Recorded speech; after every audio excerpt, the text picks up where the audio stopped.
What's up, guys? Welcome back to another episode of the Coffee and Questions podcast. Today, I have the pleasure of spending some time with a very new friend, but what feels like a very old friend. And we'll get into all of that. But this episode is really special, super unique. And if you guys do not know this gentleman, his name is Ken Perry. He is the president and CEO of the Knowledge Coop, which, from my understanding, is a social learning technology specifically for the mortgage industry. But we're going to let you, Ken, tell us all about the Knowledge Coop. Welcome to the show. I'm so glad to have you. Thank you. Thank you. And yeah, social learning technology, we're a training company and we've got a technology we built to be able to deliver that training and give people a place other than some of the other spots they might be getting content. So give them a place where the content is vetted, the content is right, the content is kind. So that's what I created that created the company in 03, created the technology in 2012 with an amazing team of developers. So it's been fun. It's been a really good run. I just love the concept too. And I know, you and I are working on some other fun things together, but like just even getting to know you as a human has been such a journey.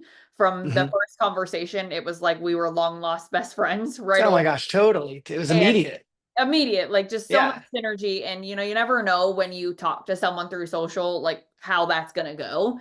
But Hmm. I think what I would like to start with is how did we even meet? Because I think it cues up what we really want to spend a lot of time talking about in this particular episode, which is social prospecting and how we show up on social and what we do to create those types of opportunities and what can happen if you do it correctly. So, how you and I met, I'll just throw that out there right out of the gate. For those of you guys who know who Ryan Hills is, he's a big and very important member of the Movement Mortgage organization. But him and I have been friends for quite some time. I have done several webinars for him, and Ryan actually posted something that you and him had done. And I'm obviously a consumer of Ryan on Facebook. He posted something that you did. I clicked on your profile. I went down this crazy wormhole of who is this Ken Perry guy. And I then sent Ryan a message and said, who is Ken Perry and what can you tell me about him? And his response was nothing other than your contact card. And he said, call him. I said, okay. And that's really the rest is history. But I think the value in my comment there is how you build a relationship with someone through social before you call them is the power of really truly using it in that capacity. So I would love for you to speak to what you're doing on Facebook specifically. I know you spend a lot of time on LinkedIn too. So talk me through your ideas around all of that and then we'll just go. Actually, I hate LinkedIn. Me too. I yeah, I go to LinkedIn because I need to go there and like accept friends or whatever, but I absolutely hate LinkedIn. I don't spend any time there. Kirk on the other side of this wall loves LinkedIn. Like that guy's a big fan. And I know I should be. I just focus, right? So I'm on Facebook a lot. Everything I do on Facebook shows up on Instagram, which you and I mean, I've talked to you about how bad that is, that I'm not nurturing my Instagram at all. I'm starting to. You'll see me go in there a little bit more, but like I'll throw something on Facebook, and this is something for everybody to learn. If you link your accounts, if you throw something on Facebook, people are commenting over on Instagram, and now you look like a jerk that won't reply to comments. And on Facebook, I'm like, thank you, like I'm commenting, doing everything that I know to do. But on Instagram, I'm not over there doing that, and so it probably looks like I'm just one of those jerks that throws stuff out there and then doesn't follow up with things. So I'm trying to like manage both right now. But yeah, I'm a Facebook freak. I'm a huge fan of it. I love the platform. I love following what it's doing. But most importantly, I love the connection it gives me to other humans. I've got a really funny story for you. So we're going to Guatemala today on a mission trip, and Facebook blows my mind for connections with people. I went yesterday. We lost one of our guys that was going to go. He had to back out, health reasons. He was bringing soccer balls. And so I went on Facebook and I'm like, I put a picture of us in Guatemala playing soccer with these kids. It was actually just the kids in this picture. And I just said, hey, we just lost our soccer ball person. I know a bunch of my friends are connected to Nike because we're, 20 minutes from the Nike headquarters. And Adidas is like 18 minutes from our office. And so I'm like, I know we've got connections here. What can you do? I had people Venmoing me immediately. I've got all this Venmo money to go down to Guatemala and spend on soccer balls. Another person reached out and goes, hey, my friend's not on Facebook, but I told her about this and she's friends with a Portland Timber coach who was a Seattle Sounder player. His name's Shannon. And Shannon has a whole box of stuff for you and a bunch of soccer balls. So I drove up to this lady's house. I've never met her before in my life. She's not even a Facebook friend. She's connected to one of my social media friends. And I pick up a giant bin of all of his practice gear, as well as all these soccer balls. And I was like, that is the power of social media. Like, it's the connections that you make. Yeah, it's cool for business. Like, don't get me wrong, we have made so much money off of our connections on Facebook, like seeing us for who we are, seeing the brand, wanting to be part of it. But I'm not in it for those. I'm in it for the soccer balls I can bring to Guatemala. I'm in it for I've never told you this, but RC. So Ryan and RC started, I mean, they were the RE source, right? They have been for so many years. And RC and I became friends through that. And RC one day, this is years ago when Facebook first launched, my wife was up in Seattle. We're in Camas, Washington, which is 2.5 hours away. My wife's van breaks down. We had a minivan, of course. And her van breaks down, smoke's coming up everywhere. And I put on Facebook, my wife just broke down on the side of the road in Seattle on the freeway. She's freaking out. Can anybody help? RC goes on my Facebook page and goes, on my way, what kind of coffee does she drink? He literally picked up a Starbucks for her, drove to the van with his friend who runs, he's like a Toyota master servicer or master service guy. He drops her off, or he drops his buddy off, grabs my wife, drops her off at the train station to take a train home, takes the car back to his house. His buddy fixes it. And then I went up there, grabbed my van and brought it back. Like that. If social media doesn't exist, I'm not texting RC. I don't know if you know anybody up in the Seattle area, like, but that's what social media does. These connections we build create that. Like, they create these like amazing relationships where when you need somebody, they're there, and when they need you, you're there. That's so true. I mean, honestly, I don't think I really fully embraced Facebook, frankly, because I'm a millennial, right? So, which I hate saying that, You but just call me old, but I love that you just call me old and you have no problem doing it. That was super no, but kind. I'm not young, right? Like, I'm on the Right. far end. I'm on the old end of the millennials for sure, Yeah. right on the cusp of it. Yeah. I'm a And young Xer. but I love that, like, we are that, right? Because Mhm. to me, when I hear you speak to Facebook so much, I mean, I would honestly tell you 3/4 of my audience would say they haven't even touched Instagram. They would, they know they need to, they know that that's a Mhm. platform that they need to merge to, or at least spend more time, as your point, spend more time even just figuring it out and kind of fumbling through it. But they're Facebook people. That's what they know, that's where they came from. And I'm more on the Instagram side where I'm like, well, shit, I kind of need to figure out the Facebook stuff too. Yeah. So it's a really cool dynamic in my opinion there. But I would love to, because I prospect through Facebook and Instagram and LinkedIn. I, like you, really don't enjoy LinkedIn. And I'll tell you why, because when I open it, I see the exact same thing every single day. It's the Yep. exact same content every single day. It's very boring. It's lots of mortgage interest rate stuff, lots of mortgage. Here's what the Fed cut said. And it's every day. It's just like the same Mhm. exact thing. So to me, that's not really what I want to see, frankly. Mhm. Not at least not every day, right? I want the Right. information, but Right. I do prospect on all 3 platforms, but I want to hear your backstory to, okay, I know Facebook I can monetize, not just in paying ads, right? Because I don't pay for ads at all. I haven't spent money on ads in probably 5 years at least. Mhm. And I actually coached a client this morning to turn her ads off because they weren't doing anything. So, Mhm. speak to your prospecting strategy. What does that mean to you, and what does that look like? Interesting question. So, can I talk about paid ads for a second? Because we Yeah. do, as a company, we'll do some paid ads only because on Facebook it's super easy. You go, give me loan officers in this area that work for this company, and I can put an ad on their page. Like, it's targeted advertising is amazing on there, right?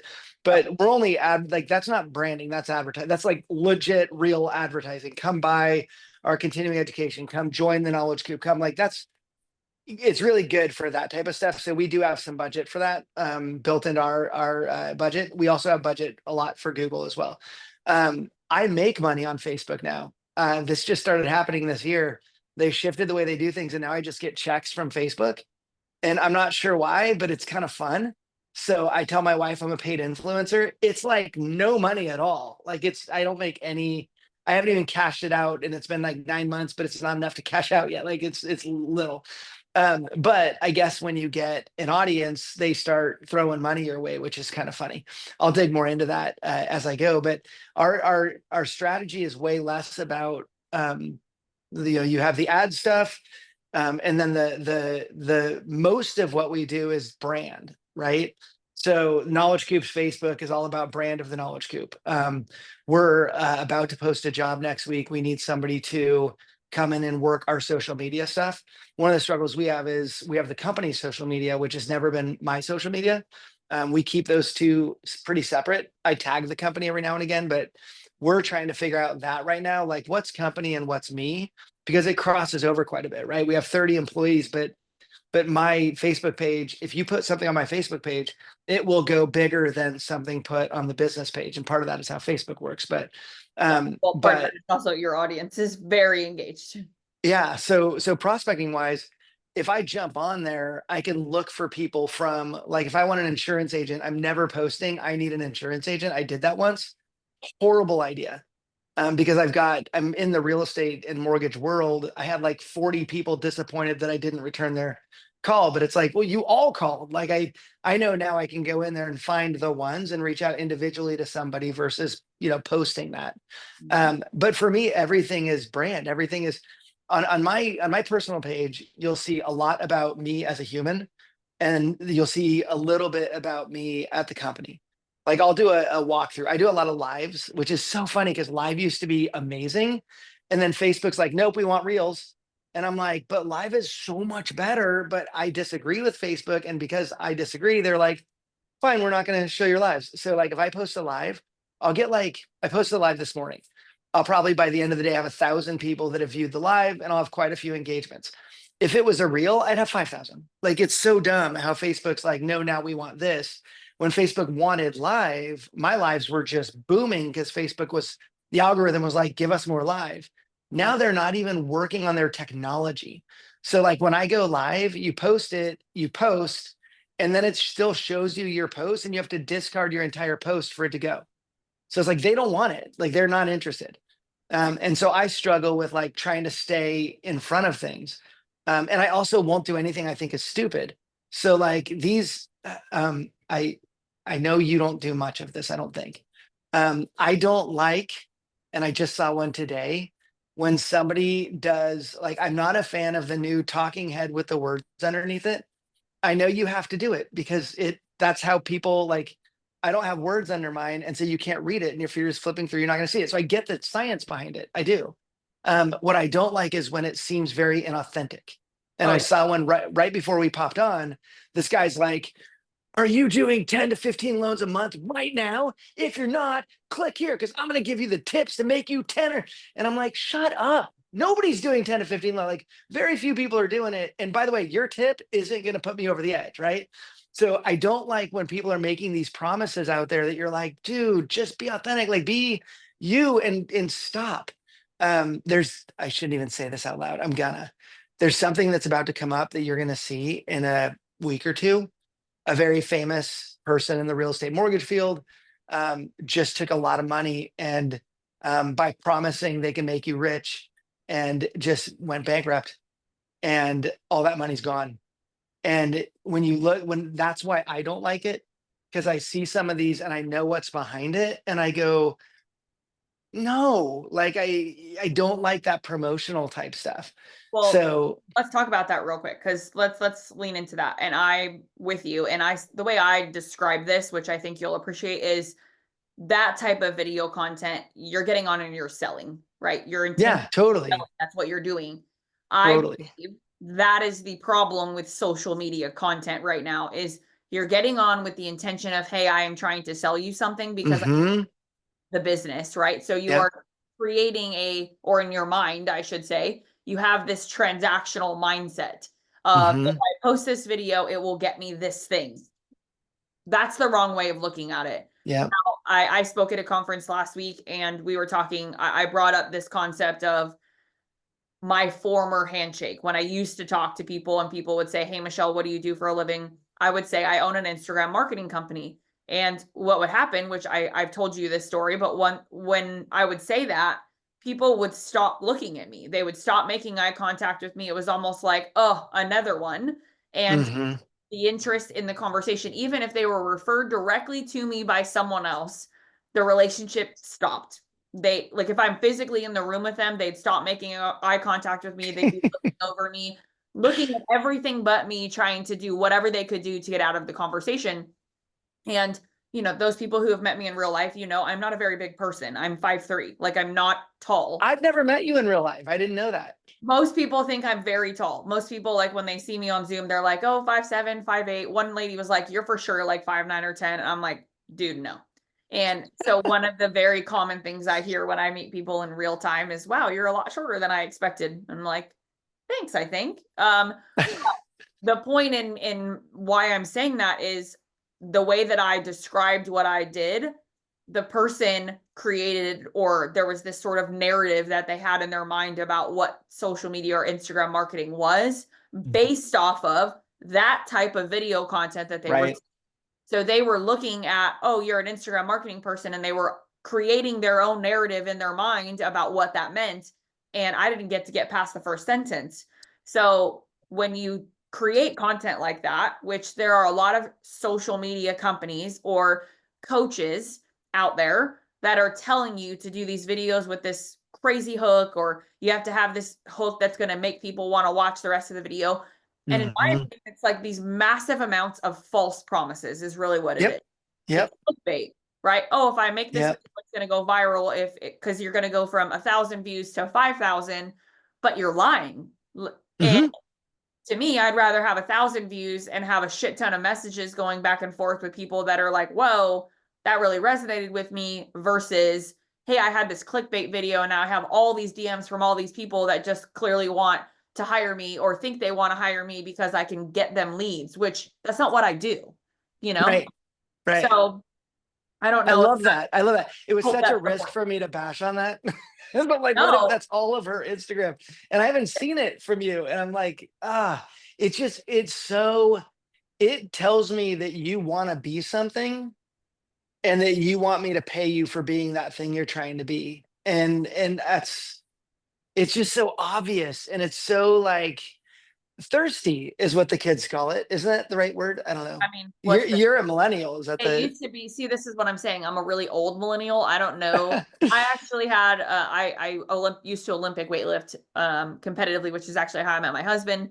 And there was the girl that used to weightlift with us. She was very young. She was actually in college at the time at ASU. She was like a freshman in college. And she would come in and she's like, who wants the tea? And she said it multiple times, like for a week straight. And I finally was like, I don't know what the frick you just said. What does that mean? Right. And spilling the tea means like you're giving, like, what's the good, the drama, like, oh yeah. who's got information? And I'm like, I don't know. I've never heard of that. Oh But my gosh, that's so funny. my son is 3. I'm like, I can't even imagine what the words will be by the time he's in high school. Oh But yeah. to your point, one of the things I loved about you, and I want to talk about your mindset behind when you create the content, because for me, I love how you said I took a risk by saying that, and I immediately was like, oh, thank God you just said that, because now we have all this other great stuff to talk about. But I have a term in my world, I call it God moments. So videos where I get on camera and I talk about something that's on my heart. Usually it's related to something that God put in me spiritually to make me feel a certain way, have a certain moment. And my most recent one happened over the Christmas holiday, when I realized, wow, I have these 3 weeks off with my husband who's home from work, which we never get that much quality time home because he works for the military. So he works a lot, doesn't really get a whole lot of days off. And I had this moment during that time where I was like, now why I had my miscarriage makes sense. Right. And I know for those of you guys who are listening to this at my episode will come out, I think, before we do yours with you, Ken. So if you're listening to this, you need to go then listen to my episode with Ken's, and I'll dissect that, I'm sure. But long story short, I made notes about this event for me personally.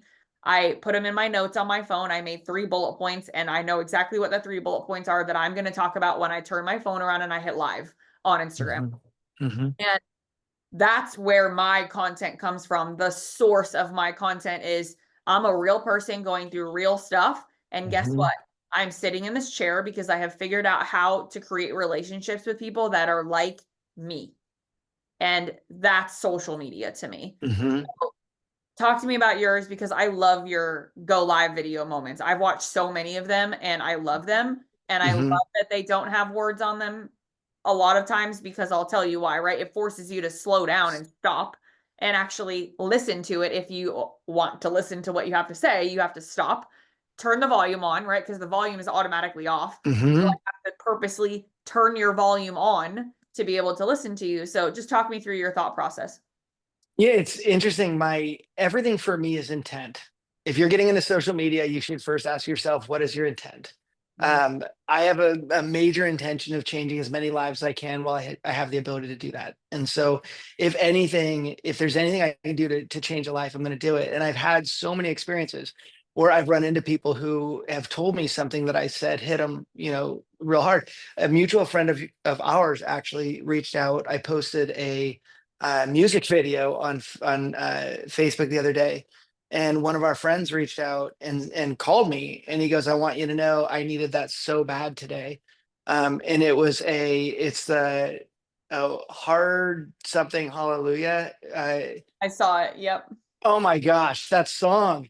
It hit me so hard, and I'm like, if this hits me hard, I bet other people need to hear this as well. And because of that, my intent, I grab that and I publish it and I share it out there, and then people get that, like they needed that for that day.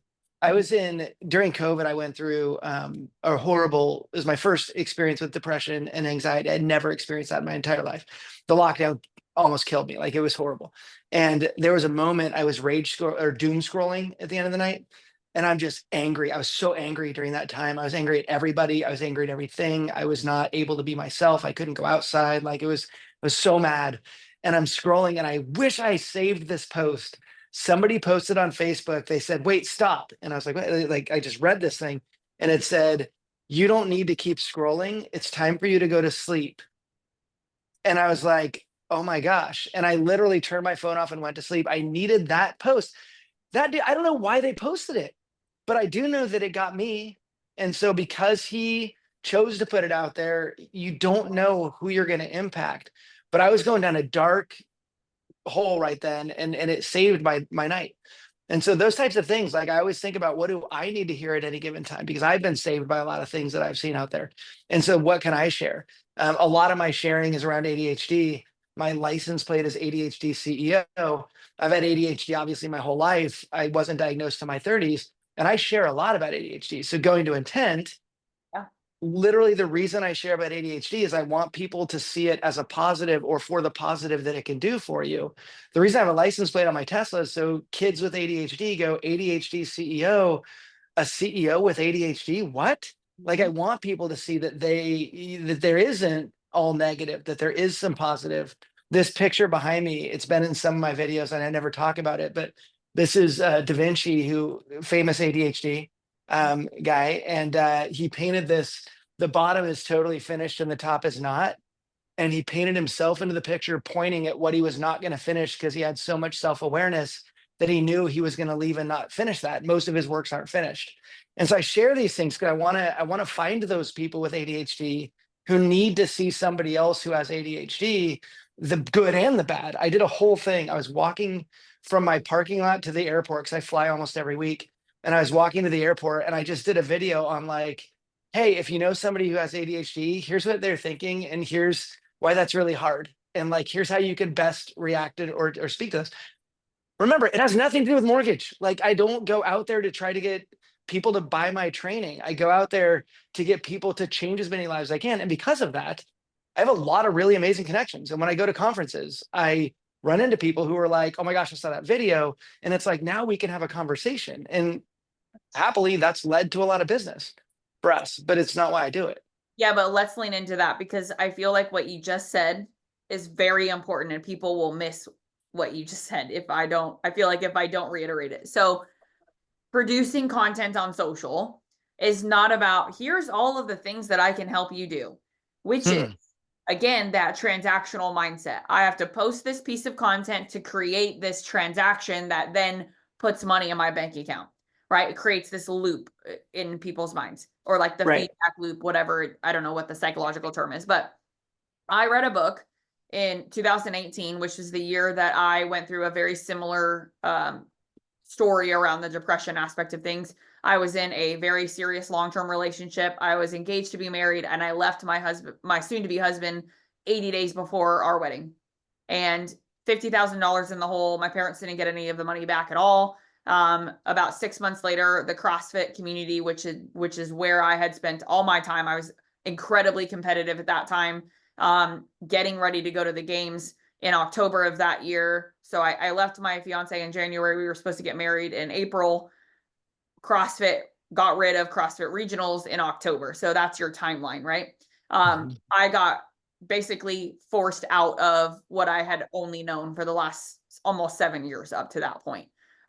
No competition I could go to, everything I knew about CrossFit and all of the thousands and thousands of hours into a sport that no longer meant jack shit, basically. Wow. And I got in my car and I drove home to my home in Phoenix at the time, and I just sat in my living room, and I remember thinking to myself, like, who am I? Like, who is Michelle without CrossFit?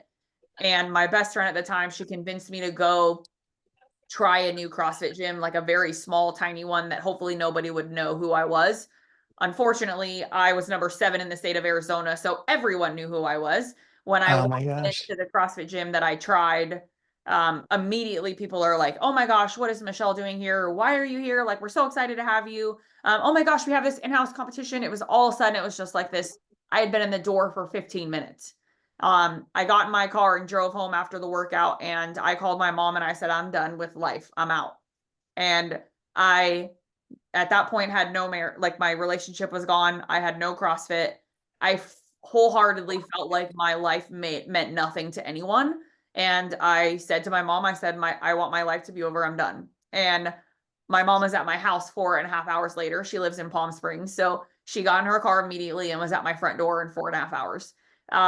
And that story gives me the goosebumps. But here's the thing about that story is that's who I am, right? And if you choose to work with me as a person for my company, you're choosing to work with me as a person. And Mhm. my story, right? My obligation to you is that I will go to the end of the earth to make you successful. My success is your success. I don't have to get on Facebook. I don't have to get on Instagram. I don't have to get on any of these platforms and tell you that I'm the best possible coach for you. That look at all my success stories. Look at all my video testimonials I can share with you. Look at all this stuff, these accolades that I can throw out there. But what do I have to sell? I have to sell me as a human being that is relatable and somebody that somebody else can look at and say, look at all of these attributes that Michelle has. That's somebody that's going to hold me accountable. And oh, by the way, she also happens to be really good at what she does. Mhm. So I don't sell the Instagram stuff. I don't sell the Beyond the Method stuff. I sell them who is Michelle, what type of person she is. And that's what you just said. And I'm sorry for the long-winded tangent there, but like that is who Ken is. And that's what is incredibly attractive about Ken and his story, because what happens there is I want to work with Ken. I don't know what the Knowledge Coop is, but I'm already in at that point. Mhm. I'm already Mhm. sold into whatever you got going on, Ken. I want it. Right. Yeah. That's something you do so well. And I just want to applaud you for that, because you're an incredible human being doing incredible things. And oh, by the way, you're really good at what you do. Thank you. And I mean, you point out such a powerful thing, and that is that you are willing to share the dark stuff. And that for me, 2020 was such a victory because it taught me, I'm going to lose it. Um, gosh, we always tell our kids the only way you take power away from pain is by telling your story so that somebody else doesn't have to feel that pain. Mhm.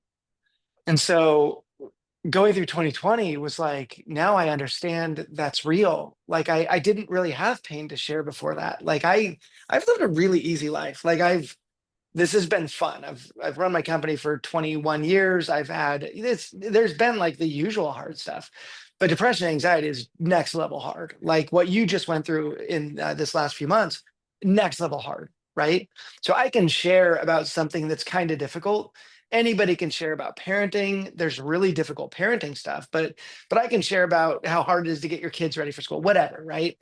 but to go to that next level and say and talk about the dark place that you found, those types of things, you reach such a new level of connection when you're willing to say that. Like when you and I talked for the first time and cemented our friendship forever, you told me stories like that, and I was telling you my pain stories, and it's like I'm not. I've been around 50 years. I just turned 50. I'm not up for. I'm not up for um, meaningless friendships. I'm not up for empty, shallow friendships. Like I want the deepest and I want the depth right now. It was so funny. I just talked to a friend of mine about how I say I love you so much now. Or like as people are leaving, I'm like, I love you, brother. Like in Guatemala, we'll all when we leave each other, well, I love you so much. Like it's because I'm in for that depth, right? But we lock ourselves out of those deep relationships when we're not willing to be vulnerable with people. And so if you're unwilling to share it, then you're just not going to have those connections. Like you're going to set up your wall and you'll be behind that wall. And that's a super lonely place to be and a super dangerous place to be. And I can't tell you how many people reached out to me when I was going through it because I was vocal about it. And the amount of people that checked in with me, like, how are you doing? It was so funny. Like a year after, like 2021, when I was doing seminars again, people will walk up and go, how are you? And I was like, that's a weird way to ask it. Like, I'm good. And they're like, no, no, no. How are you? And I'm like, oh, that's right.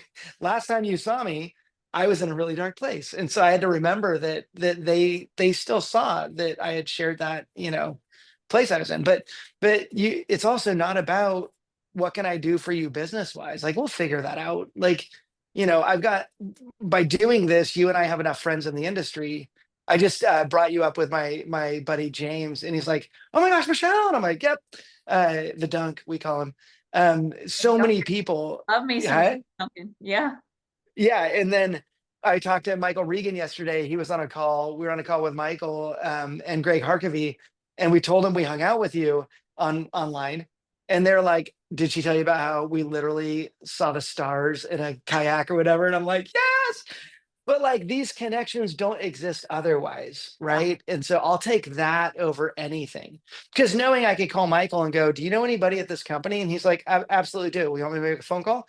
That's the thing that You know what? is You know what I just heard the too? win. I What's want to that? tell you what I just heard you say, and I don't want to forget it because I have mom brain, so Mhm. I'm gonna forget it. You will never have to sell again a day in your life. You won't. And that's what people I feel like are missing right now, right? Mhm. They produce Mhm. content on social because they think that if I start showing up on social, I will make more money. You're correlating Ah. you're correlating the action with the wrong intent or like to the wrong Yep. outcome, right? You're trying to say, if I produce this, I get this. That's not what your focus should be. Mhm. Because I will tell you, your rawness, your willingness to be vulnerable, the fact that you are willing to cry, and the fact that you're willing to be who you are in totality is frankly why whatever the Knowledge Coop asks of me, Michelle, say less. Like, I don't even know what it's going to be, and I don't care, right? Because I want to work with Ken, and I want to work with Kirk, and I want to work with you guys as human beings. And Mhm. I think that what people need to pay attention to is you buy these courses, right, that tell you how to create all these hooks that are going to make your content go viral. Wrong information. You're asking the wrong questions. You're asking the company or the person, and you're about to try to hire someone to help you with social, right? You got to ask the right questions. Can you help document who these people are as human beings? Because who we are as human beings, and I hate this. This is like a huge pet peeve of mine.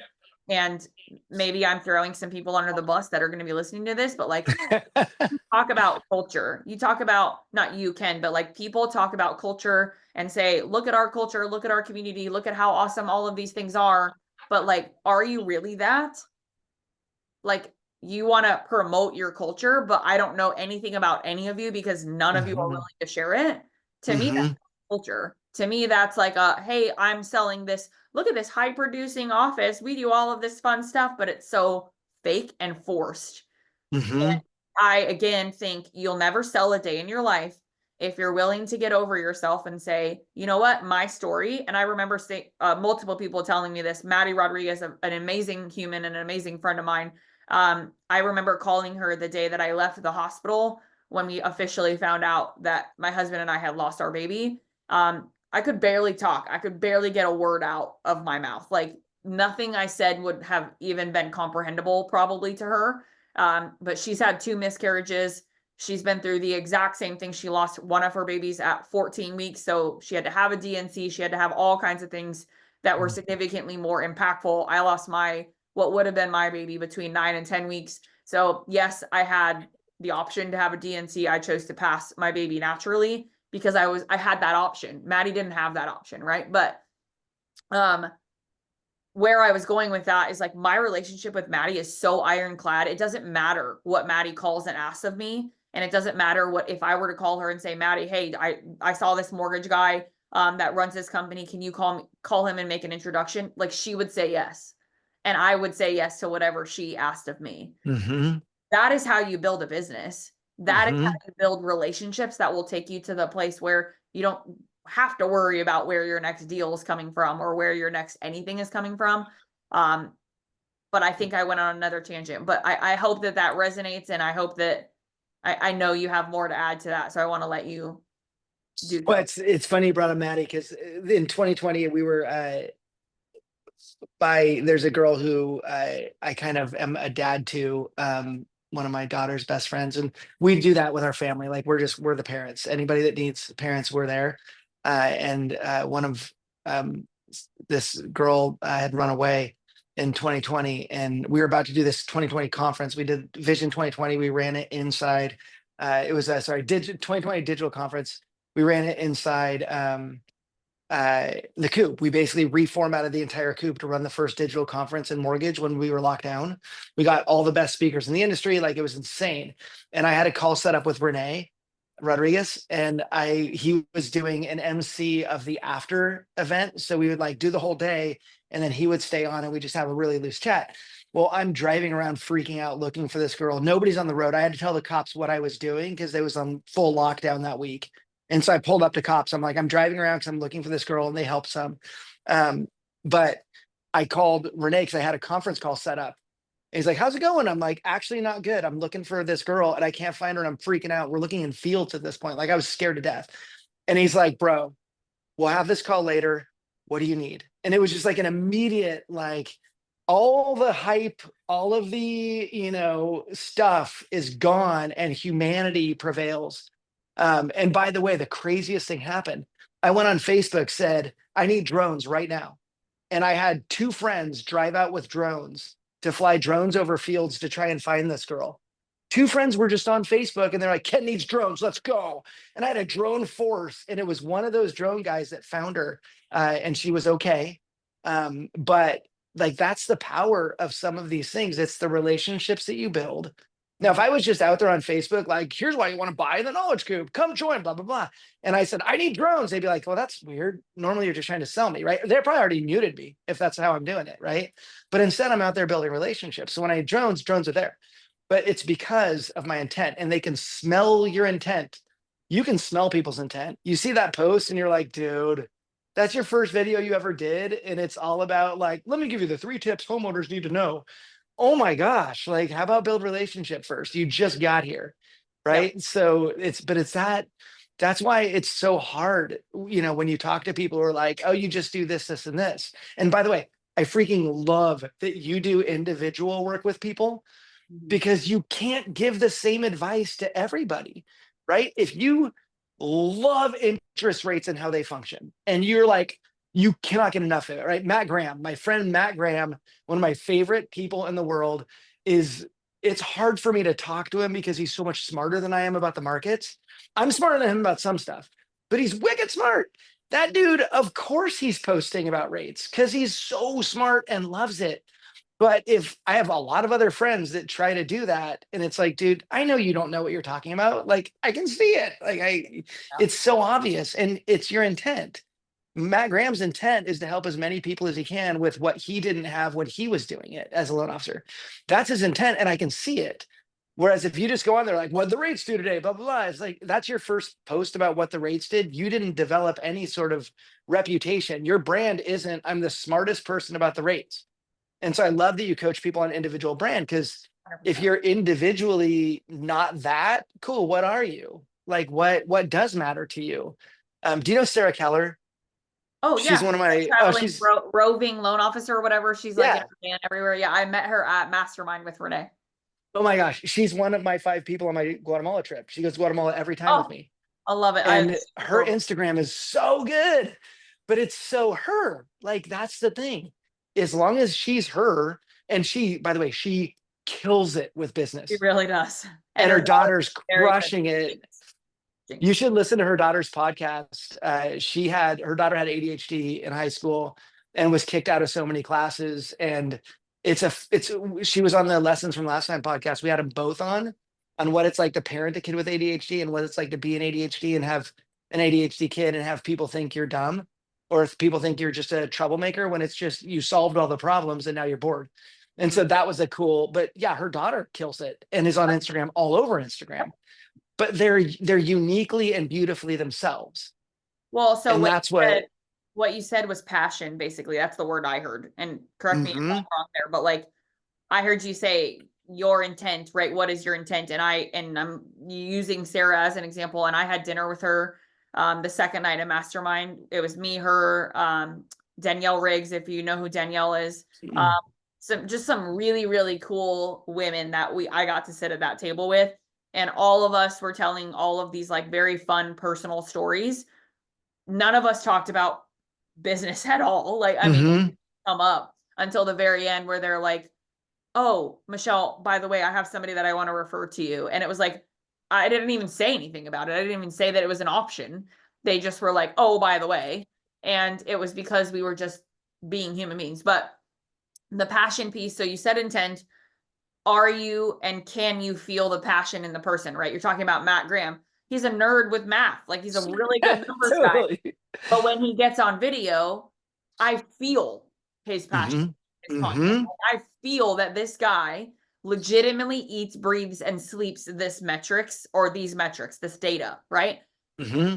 Sarah, she's traveling the world literally, like in her van, freaking coolest. She also has a beautiful golden retriever that gets to go everywhere with her, right? But like, I feel the passion for who Sarah is as a human. And it's almost like she's the wanderer in me that I wish I could be, that I'm not. And so you have this like connection to her where Hmm. I'm going to think about her before I think about someone else when it comes to doing Alone in Portland, Oregon, because that's where Yep. she's based out of, right? Yep. So like I'm going to think of Sarah not because she's a great loan officer, because she is, right? But why am I going to think of Sarah when I hear Portland, I hear Sarah. I don't think of it because of her mortgage business. I think of that's where Sarah's from, and the only person I know that's that cool that's from Portland is Sarah, who drives around in her van and does loans from all across the world. Um, Hmm. and so Matt is passionate, Sarah is passionate, and that's why I spend so much time encouraging clients to incorporate their passions into their content and lead with that. You can add value, you can be educational and share all this information that's going to make people have a better understanding of the mortgage community and of the mortgage process, but you're freaking boring, right? You're saying everybody else and you're freaking boring. Do a series with bourbon in your hand and talk about all the different Hmm. ways to make a drink, right? I have a client who's doing an entire 5-part series right now on mixology, and each of the 5 videos, he's going to be making a different drink and Oh, I tying love it. I it. love it. Because that's what he's passionate about. Exactly. So when he posts that video, Yep. subliminally, yes, we're going to be addressing mortgage situations. We're going to be addressing pain points that his clients have, but he's doing it while making an old fashioned. He's doing it while making a cosmopolitan. He's doing it while making an espresso martini or whatever the hell So he's smart. saying. So smart. But two things happen, right? I feel like I want to watch his content because I can tell that he is more confident in how he delivers it, like just visually, like his body Hmm. language, the way that he delivers the message, it feels different than somebody who, like, if I were to just tell this client, Jeremy, for example, Jeremy, you just got to get on video. You got to talk about 5 things related to DTI and why your client is struggling Read with this. DTI right now. I am out. I'm out. Yep. Yep. But you talk about DTI and 5 things that clients are dealing with DTI, and each of the 5 videos, you're building or making a different cocktail, and you're tying and creating an analogy between what this creation of this cocktail has to do with this DTI problem. I am in. And Yep. not only that, the second side to the passion piece of the conversation is you, the creator of the content, you're way more excited about actually doing it. Which means you're going to do it. Correct. That's Consistency why is people the die out, problem. is because they try to do something they're not in love with. Bingo. Consistency Yeah. is your problem. How many times a day do you hear the word, I want to be more consistent? Mm-hmm. And why are you not consistent? Because you freaking hate what what you think Totally. you're supposed to do. Yep. So, I mean, I feel like you and I could go on and on about that, but I will say watching your content, spending the time that I've spent being able to just get to know who you are.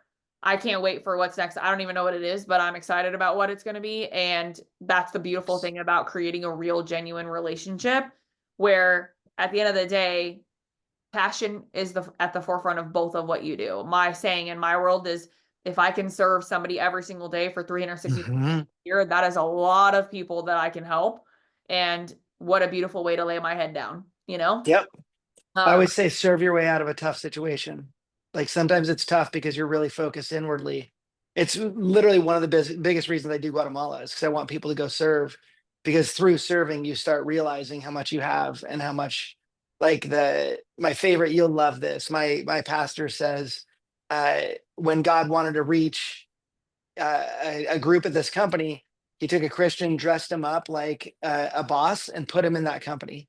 When he wanted to serve a baseball team, he took a Christian, dressed him up as a baseball player, and put him on that baseball team to go affect people. And really, it is when you're supposed to go do something and you go do that thing you're supposed to do, and that thing is serving people, like, it's the best feeling ever. And you start realizing it's about something way bigger than what we try to make it about or what our brains start to spin about. Serve your way out of every bad situation. You can do it in a million different ways. So yeah, I that's gotta write that down. That is so good. Serve your way out of a bad situation. That is so good. And like, I mean, honestly, we could talk for another hour, but I do want to end on a really high note. And also, Ken, I know you have so much coming up. The Knowledge Coop, yes, is an incredibly badass platform. If you guys are listening to this and you don't know what the Knowledge Coop is, you need to. But also, more importantly, like you just need to know who Ken is because you'll want to work with Ken just because of who Ken is, even on this 1 hour together that we've had. But Ken, if you could tell our audience, what do you have coming up? How do people get dialed into the Knowledge Coop overall if they want to learn more about what it is? And then second to that, how do we just find you and where are you on all the socials, or what are you called? check out yeah, check out knowledgecoop.com, and you can see all about us. We have a YouTube channel over there as well. I'm ADHD CEO is my Instagram handle. And then Ken Perry. I hate that Facebook limits me, so I can't have any more friends, but you can follow me on Facebook and still see me there. We're posting a lot. You'll see a lot if you go on there about Guatemala, because that's very present. But we also have the push-up challenge we're doing. I just did 67,161 push-ups last year. And I have a group that you could just join up into my Facebook page, and you do one push-up on the first, two on the second, three on the third, all the way through the year. And the compound effect allows you to do that. This year it's 66,795 push-ups. People can still get in as long as we're still in like January, February-ish. You can still make up the first days. But I do that straight through a Facebook group as well. And then I want to take your Instagram class so I can stop talking about Facebook. My gosh. Well, I think there's going to be lots and lots of opportunity for that. But one thing I can tell you guys about the Knowledge Coop from the information I have is it is an incredibly unique place to go. There's really nothing like it. I mean, there's certainly nothing like it that I've ever heard of. And I feel like I know a lot of people in the mortgage and real estate space, and it just doesn't exist. It's not what I know Knowledge Coop to be from the limited amount of time I've had so far. I can't imagine where someone else would go, right? For this Mhm. type of information. So I'm honored to have had you on here. I think that my audience desperately needed this conversation. And I think more importantly, work is work, man. It's not going anywhere. And we're always going to be doing what we do. But the way to make sure that we are ironclad in our businesses forever, meaning we'll never have to chase down money. We're never going to have to worry about where's our next deal, is by showing up as a real human. So if you're unwilling to show up as a real human, you're going to struggle, I think, in this process. And that's the reality of what 2025 means for you and for social. So I think that 100%. we'll wrap that there. And I will tell you, Ken, you're incredible. I'm honored to have had this time with you. Please have the best time in Guatemala for all of us listening. What a cool experience. And guys, until next time, I'll see you in the next episode of the Coffee and Questions podcast.